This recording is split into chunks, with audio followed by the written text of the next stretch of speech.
Assalamualaikum warahmatullahi wabarakatuh. Shalom, Om Swastiastu, Namo Buddhaya, Salam Kebajikan, Rahayu, Salam Sejahtera untuk kita semua. Perkenalkan, nama saya Rangga Febrianto. Saya merupakan salah satu dosen di kampus Universitas Bina Sarana Informatika, Fakultas Teknik dan Informatika, Program Studi Sistem Informasi. Perkenankan pada kesempatan saat ini saya akan menyampaikan mengenai mata kuliah yang saya ampu, yaitu aplikasi basis data. Video ini dibuat sebagai bahan pemenuhan untuk syarat sertifikasi dosen, tepatnya pada aspek pernyataan diri dosen dalam unjuk kerja Tridharma Perguruan Tinggi pada aspek pengajaran. Selanjutnya, di sini saya akan memulai dengan menjelaskan deskripsi umum mata kuliah aplikasi basis data ini.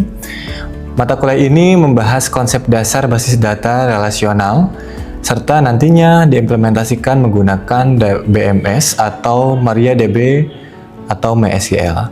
Nantinya, mahasiswa akan mempelajari perancangan basis data logis seperti IRD dan juga LRS, kemudian mengimplementasikan basis data fisik, serta pengelolaan data menggunakan perintah SQL, mulai dari DDL, DML, join, dan juga fungsi agregasi.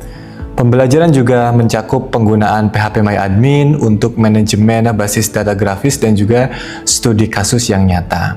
Bahasa pengantar yang digunakan dalam mata kuliah ini adalah bahasa Indonesia, dan perkuliahan ini berlangsung selama 1 semester, di mana memiliki bobot 4 SKS dan berupa praktikum.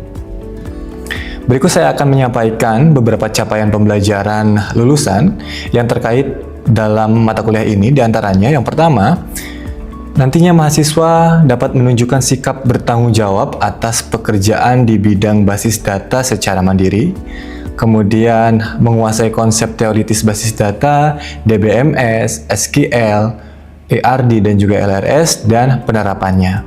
Kemudian, mahasiswa diharapkan mampu membuat, mengelola, dan mengimplementasikan basis data pada studi kasus nyata secara mandiri dan juga berkelompok. Nah, untuk CPL yang lainnya dapat kita simak pada layar berikut ini.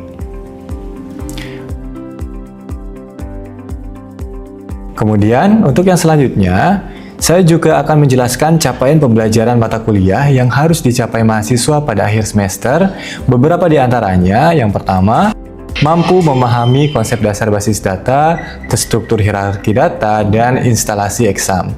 Kemudian, nanti diharapkan mampu menggunakan perintah SQL untuk membuat user, database, tabel, hak akses, dan serta manipulasi datanya. Kemudian yang selanjutnya, mahasiswa diharapkan mampu menyusun IRD dan juga LRS dari studi kasus yang nyata, lalu mengimplementasikannya menjadi basis data yang fisik. Nah, selanjutnya harapannya mahasiswa di sini mampu mengelola basis data menggunakan PHPMyAdmin, serta menyusun laporan dan juga mempresentasikan hasil proyek basis data kelompok dengan baik. Untuk CPMK yang lainnya akan ditampilkan pada layar berikut.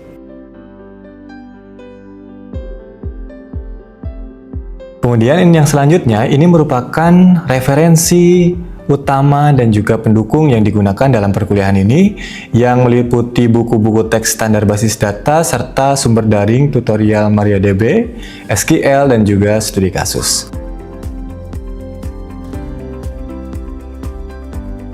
Kemudian, sistem pembelajaran pada mata kuliah ini dilakukan secara tatap muka, berbasis praktikum, dengan mengutamakan keaktifan mahasiswa melalui diskusi, kerja kelompok, dan juga serta penugasan studi kasus.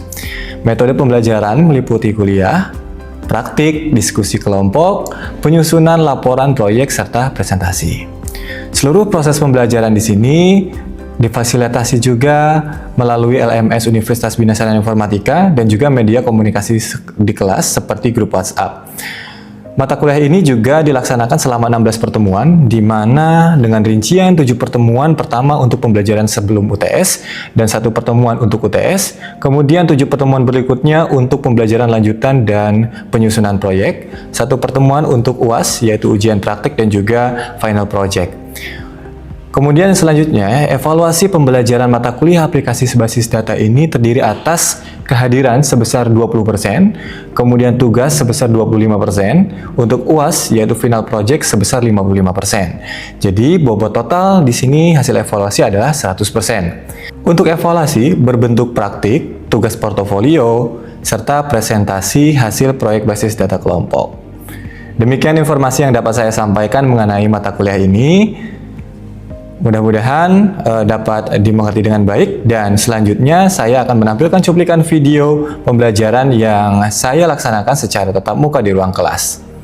Oke, baik. Bismillahirrahmanirrahim. Assalamualaikum warahmatullahi wabarakatuh. Selamat siang semuanya. Gimana kabarnya? Baik. Oke, baik. Perkenalkan, nama saya Rangga Febrianto. Di satu semester ini kita akan sharing-sharing di mata kuliah aplikasi basis data. Dan tentunya di sana udah ada kontak saya, email dan juga nomor telepon yang nanti bisa digunakan buat teman-teman jika mengirimkan tugas. Nah, kita pertemuan perdana di sini. Saya tidak akan banyak materi, namun ada beberapa penyampaian terkait kontrak perkuliahan dan juga pengantarnya saja. Nah, di sini aplikasi basis data mata kuliahnya, di mana pertemuan satu ini topiknya adalah pengenalan basis data dan aplikasi. Selanjutnya, lalu apa tujuan pembelajarannya? Yang pertama di sini tujuannya nanti diharapkan teman-teman bisa memahami konsep dasar basis data, kemudian menjelaskan hierarki data dalam basis data, termasuk karakter, field, record, tabel, dan juga database. Nanti di akhir materi, teman-teman kita akan bersama-sama untuk menginstal tools yang akan digunakan. Yang sebelumnya di grup juga sudah saya share. Teman-teman harus coba install di rumah, ya. Tapi kalau memang menemukan kendala, nanti kita pecahkan bersama-sama di sini. Ada yang menemukan kendala waktu instalasi? Tidak, nanti saya coba cek ya di akhir materi. Kemudian nanti ada pengolahan basis data. Nah, di sini outline-nya tadi sempat di-spill, nanti saya akan sampaikan kontrak perkuliahan hingga nanti di akhir ada instalasi dan juga uji coba. Ini perihal kontrak perkuliahan. Nanti bentuk pelaksanaannya teman-teman di akhir outputnya akan ada project presentasi. Jadi nggak akan ada UTS, nanti projectnya akan dipresentasikan di pertemuan yang akan saya sampaikan nanti.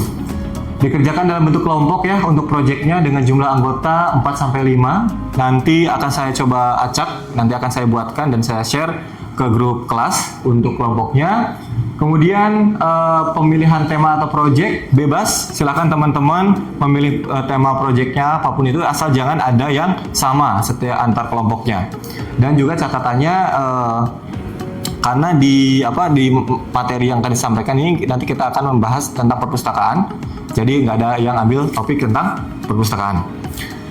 Selanjutnya nanti, nah ini ya tadi sudah disampaikan, tidak ada yang mengambil studi kasus tentang perpustakaan. Ini masih kontrak perkuliahan. Contoh proyeknya nanti pengerjaan tugas proyek akan dibahas pada minggu ke-6 melalui studi kasus perpustakaan. Isi proyeknya nanti teman-teman buat makalah, kemudian presentasi dan tentunya presentasi. Ini masih kontrak perkuliahan, nanti dipresentasikan pada minggu ke-13, 14, dan juga 15. Oke, untuk terkait project ini, ada yang ingin ditanyakan? Atau sudah cukup jelas? Silahkan. Sudah cukup jelas ya? Oke, baik, kita akan masuk ke materi di sini. Pembahasan pertama di sini tentang database. Pasti teman-teman di sini sudah semester 2 kan ya?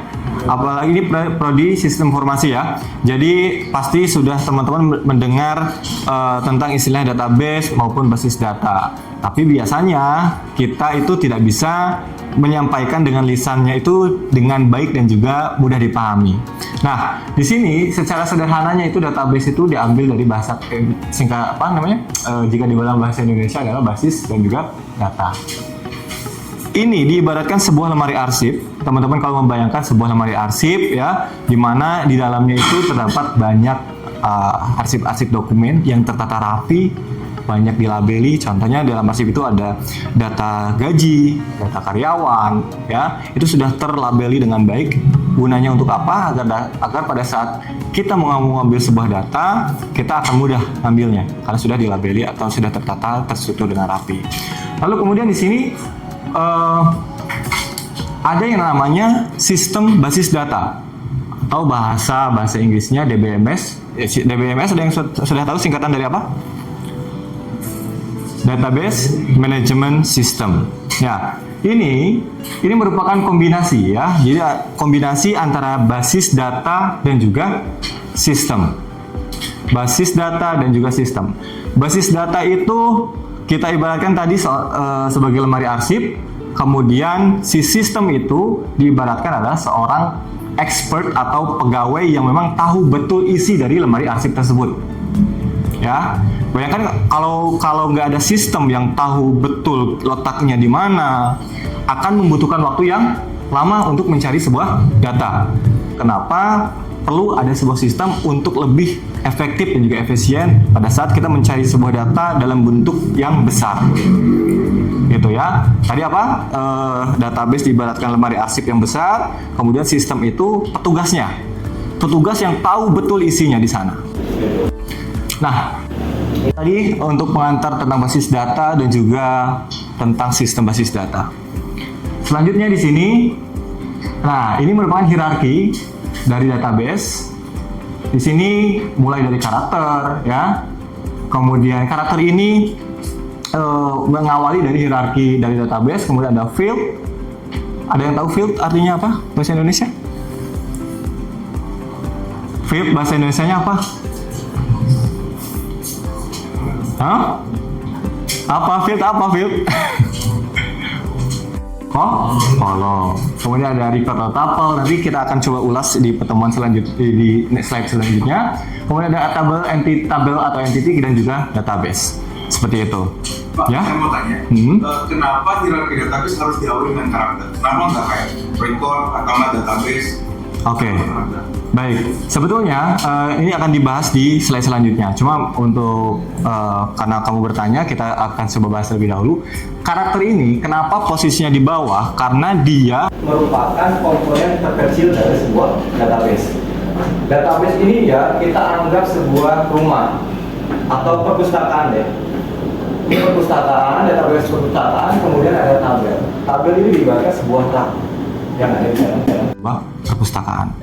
Kemudian di dalam rak ada apa? Isinya apa? Buku, ya. Kemudian ada field. Ini tahu nggak antara field ini apa juga? Field ini diibaratkan ada buku, di dalam buku ada bab. Atau enggak di sebuah buku alamat ya, di dalamnya tuh ada alamat, nomor telepon, dan juga nama pemilik rumah tersebut.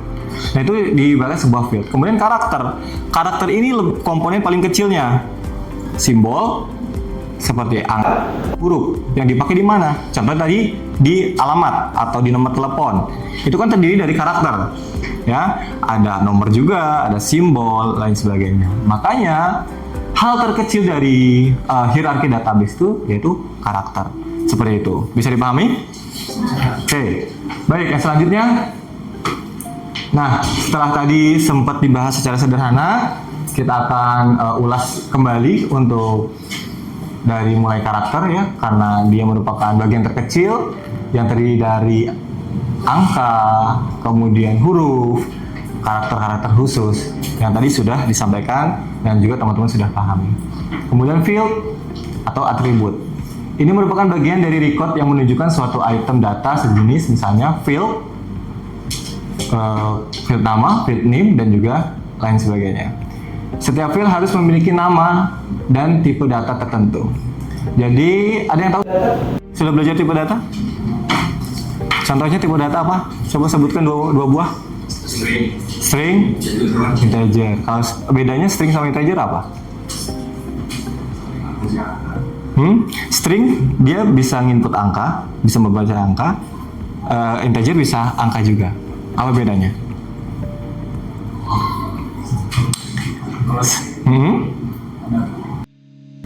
Kalau string itu, walaupun kita menginput angka, dia dianggapnya sebuah karakter, tidak akan berbentuk nilai. Berbeda dengan integer. Pada saat kita menjumlahkan atau melakukan transaksi penjumlahan perkalian, dia bisa dihitung. Kalau angka dalam bentuk string, dia nggak bisa dihitung dalam bentuk apapun. Paham ya? Makanya hal-hal sederhana seperti itu teman-teman harus mengetahui perbedaannya. Nah, di sini dalam database field juga dikenal sebagai kolom. Nanti akan ada tabel contohnya. Kemudian di sini ada record. Record ada tuple adalah kumpulan data value dari beberapa atribut yang saling terkait sehingga membentuk penjelasan lengkap mengenai sebuah entity. Contohnya, record entity atau entitas mahasiswa adalah kumpulan data value dari masing-masing field. Mungkin kalau dari penjelasan kalimat ini belum jelas, nanti ada tabelnya yang bisa membedakan kayak gimana. Dalam database juga, record juga dikenal sebagai baris. Kalau tadi kan field dia kolom, berarti ke bawah ya. Kalau record berarti dia ke samping karena dia baris. Kemudian ada tabel, entity. Entity adalah sesuatu yang dapat diidentifikasi dalam suatu sistem database, baik berupa objek, orang, tempat kejadian, atau konsep yang informasinya akan disimpan di dalam database. Kemudian ini database ini rumahnya. Ya, tadi sudah beberapa kali diulang-ulang dijelaskan di awal. Coba saya mau dengar penjelasan secara sederhana database apa? Ada yang mau menjelaskan secara sederhana? Database apa? Tadi sempat saya jelaskan juga dan teman-teman sudah mengerti. Masih belum bisa menjelaskan? Tadi dianalogikan dengan apa? Database? Lemari arsip. Jadi database itu dibagikan sebuah lemari arsip. Jadi harus ingat ya, ini adalah rumahnya. Yang tadi nanti hierarkinya ada mulai dari record, field, dan lain sebagainya ke bawah. Nah ini contohnya nama database-nya. Ini rumahnya apa? Rumahnya ini nama database-nya atau lemari arsipnya namanya mahasiswa BSI. Nama tabelnya apa? Mahasiswa. Ya, ini nama tabelnya ini mahasiswa. Ini rumah besarnya adalah nama tabel ini adalah apa? Rak. Raknya dia rak data mahasiswa. Kemudian di sini ada tabel. Nah, ini value. Value itu apa? Value itu isi nilai. Ini sebutannya adalah value atau nilainya. Ya, makanya di sini dia dicontohin di sini. Value nilai dari suatu field yang terdiri dari karakter. Kemudian ini ke bawah ini disebutnya dia field name, ke bawah dia field nama. Kemudian ini di sini dia field alamat. Kemudian tadi yang record ini dia ke samping ke sebelah sini. Ini record, barisnya juga ini record. Seperti itu. Udah tahu perbedaannya? Oke, untuk yang selanjutnya, nah ini kita akan melakukan instalasi tools, di mana ini nanti menjadi pendukung pada saat proses belajar mengajar di mata kuliah aplikasi basis data. Di sini kita akan melakukan instalasi exam, di mana nantinya ini merupakan tools yang bersifat open source yang sering dipergunakan untuk pengembangan aplikasi berbasis website yang di dalamnya sudah menyediakan paket. Jadi exam ini terdiri dari beberapa paket seperti kotak pekakas yang memang lengkap. Ada apa saja, mulai dari Apache, MySQL. Nah ini yang nantinya berhubungan dengan basis data. Ada di sini juga MariaDB, PHP. PHP ini fokus nanti ke pengembangannya, pengembangan aplikasi. Kemudian ini PHP MyAdmin dan Azure Tomcat, Phaser, dan lain sebagainya. Nah, ini tersedia dari beberapa platform Linux dan juga Windows, tapi saya belum dapat info. Mungkin di sini ada teman-teman yang tahu bisa di kayak macOS sudah bisa instalasi exam atau belum? Ada yang sudah pernah nyoba? Sudah bisa? Ada ya platformnya. Oke, berarti nanti coba diupdate kembali untuk informasi ini. Oke, seperti itu. Sejauh ini ada yang ditanyakan? Pak, menanyakan misalnya yang exam itu, adakah tools yang bisa digunakan? Oke, tools ini sebetulnya yang berhubungan untuk pengelolaan database itu ada banyak. Salah satunya ada exam. Kemudian ada Laragon. Ada yang pernah dengar Laragon? Nah, kalau teman-teman nanti di next semester belajar web programming 2, teman-teman akan menggunakan untuk pengolahan database-nya menggunakan Laragon. Kemudian ada juga yang namanya Vagrant kalau nggak salah, Vagrant. Nah, perbedaannya apa? Yang pertama untuk exam ini dia paket lengkap, ya, paket lengkap, tapi nggak terlalu berat untuk di beberapa device. Nanti teman-teman akan tahu di web programming 2 tampilannya seperti apa dan tunggunya seperti apa, itu akan teman-teman rasakan perbedaannya. Kalau untuk yang Vagrant itu kalau diibaratkan kayak bengkel modern ya, bengkel modern yang powerful, lengkap, tapi kita butuh waktu untuk belajar dulu untuk penyesuaian. Nah, di sini jalan tengahnya apa? Untuk di matkul ini jalan tengahnya kita mengambil tools yang exam. Seperti itu. Sudah cukup jelas? Oke, yang selanjutnya, nah tadi barusan udah ada yang ditanyakan lagi nggak? Udah cukup ya, barusan udah ditanyakan. Selanjutnya di sini kita akan coba mempraktekkan, sebelum kita mempraktekkan instalasi bagi yang memang error, saya akan coba berkunjung ke laptop yang error. Ini saya informasikan, pada modul mata kuliah ini kita akan menggunakan versi di atas 5.6.3. Kalau teman-teman akses di webnya di sini, ini sudah ada versi terbarunya. Nanti teman-teman juga bisa download yang versi lamanya. Tolong sesuaikan juga dengan kebutuhannya. Namun minimalnya adalah versi 5.6.3 seperti itu. Oke. Kalian sudah install ya? Menemukan kendala nggak? Boleh? Boleh angkat tangan? Siapa? Nggak ada? Udah selesai semua? Saya coba cek dulu deh beberapa laptop yang memang sudah terinstall. Coba dibuka dulu. Ada exam? Sudah diinstal? Coba. Nggak ada error ya? Aman? Karena memang mudah ya, kalau untuk instalasi exam itu cuma tinggal next, ya udah selesai. Ada yang pada saat di start error? Kalau teman-teman menemukan pada saat di start ya, contohnya MySQL nya error muncul merah, teman-teman bisa dipastikan coba mungkin ada bentrok di portnya. Teman-teman bisa dirubah, disesuaikan ya. Nanti kalau memang ada yang menemukan seperti itu, boleh nanti diskusi di grup, sampaikan screenshot gambarnya, dan kita akan pecahkan bersama-sama. Oke, jadi nggak ada kendala ya, sudah cukup jelas ya. Oke, baik. Nah, karena memang teman-teman sudah mempraktikkan untuk instalasi dan batasan dari materi minggu ini hanya itu saja, mulai dari kontrak perkuliahan hingga instalasi sudah selesai. Minggu depan kita akan melanjutkan ke materi selanjutnya. Namun ini ada tugas untuk teman-teman. Tugasnya di sini, kita nanti akan teman-teman silakan secara mandiri mempelajari materi pertemuan 2 ya. Pada saat di kelas nanti kita akan punya waktu lebih banyak berdiskusi kalau teman-teman sudah mencoba. Jadi waktunya kita bisa manfaatkan untuk berdiskusi lebih lanjut lagi. Seperti itu. Nah, ini nanti tugas ini akan saya bukakan di laman LMS di MyBase, dan silakan teman-teman isi tugas tersebut, buktinya, bukti pelatihannya, screenshotnya sesuai dengan waktu yang ditentukan. Oke, mungkin itu saja untuk pertemuan minggu ini karena memang sudah tidak ada pertanyaan. Teman-teman, terima kasih banyak atas waktunya. Sehat selalu, sampai jumpa kembali di lain kesempatan. Saya mohon maaf bila banyak kekurangan karena memang tak ada gading yang terletak. Saya izin pamit undur diri. Assalamualaikum warahmatullahi wabarakatuh. Sekian pernyataan diri dosen dalam unjuk kerja Tridharma Perguruan Tinggi. Terima kasih. Wassalamualaikum warahmatullahi wabarakatuh.